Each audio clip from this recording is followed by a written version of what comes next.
Gilets jaunes et Black Bloc ont coché la date du 1er mai, où de nouvelles violences pourraient avoir lieu à Paris.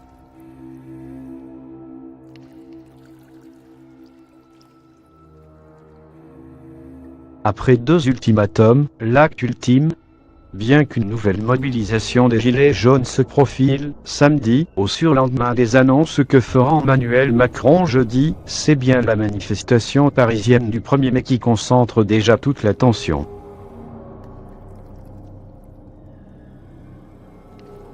L'acte 23, à l'issue duquel 220 personnes ont été placées en garde à vue à Paris, a été moins violent qu'attendu.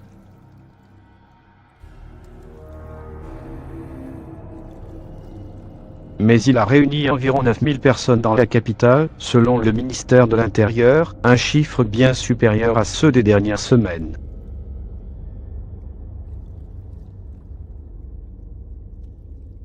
Un tremplin vers le 1er mai, c'est ce qu'espèrent les leaders du mouvement.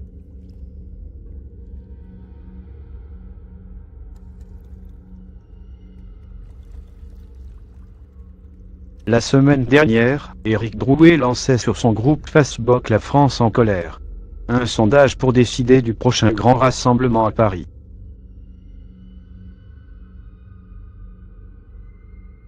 Avec plus de 7000 voix, la date du 1er mai avait été plébiscitée par les Gilets jaunes par rapport à celle du 20 avril.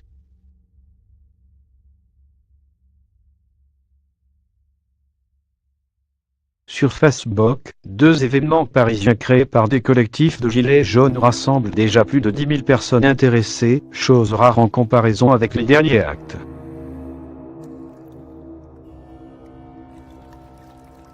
Une convergence entre Gilets jaunes et Black Bloc.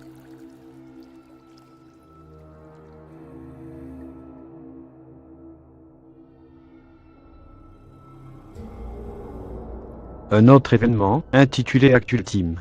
Paris, capitale de l'émeute, a déjà un grand succès sur le réseau social.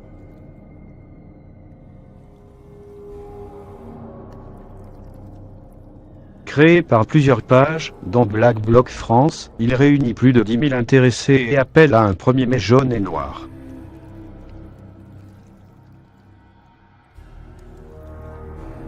Nous lançons un appel à tous les révolutionnaires de France et d'ailleurs, à tous ceux qui veulent que cela change, à venir former un cortège déterminé et combatif, écrivent les organisateurs.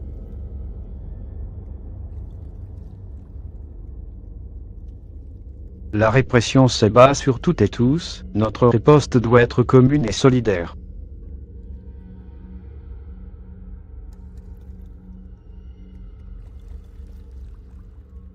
Contre Macron et son monde, prenons la rue tous ensemble pour faire revivre la convergence des colères et des espoirs.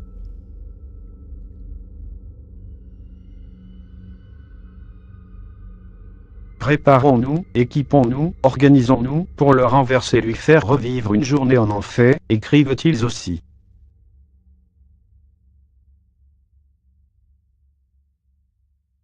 Et de conclure. La guerre est déclarée.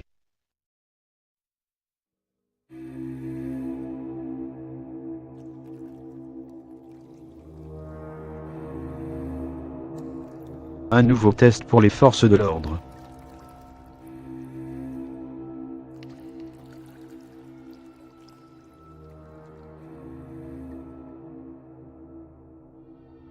L'an dernier, le préfet de police alors en poste, Michel Delpech, avait évalué leur nombre à 1200 à Paris lors de la manifestation du 1er mai, qui avait été émaillée de très nombreuses violences.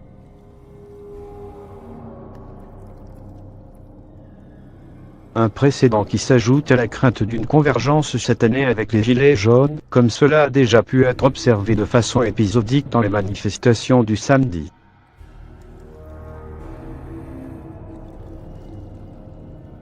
Sur les groupes de Gilets jaunes, cette alliance de circonstances est aussi régulièrement saluée.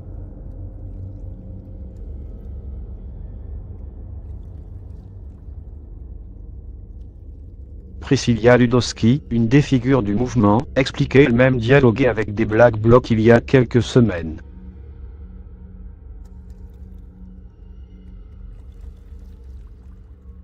l'arrivée des Black Blocs leur permet de faire gonfler les rangs et d'avoir une population plus jeune au sein des cortèges, analysait sur LCI Caroline Guibel-Lafay, chercheuse au CNRS spécialisée dans les questions de radicalité et de violence politique.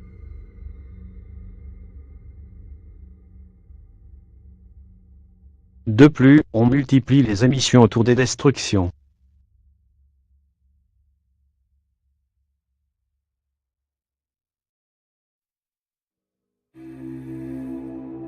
Une audience qui n'est jamais apportée à l'ensemble des propositions formulées par le mouvement.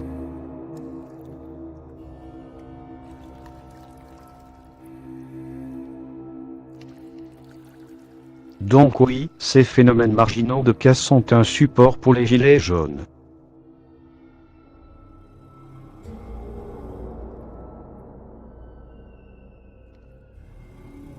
Ce cocktail explosif fera figure de nouveau test pour les forces de l'ordre, qui ont réussi à contenir les violences samedi en s'appuyant sur une doctrine plus offensive.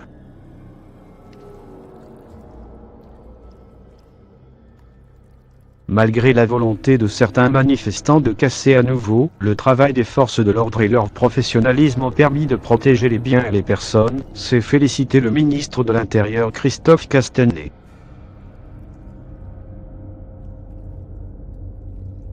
A confirmé dans 10 jours face à une mobilisation qui devrait être bien supérieure.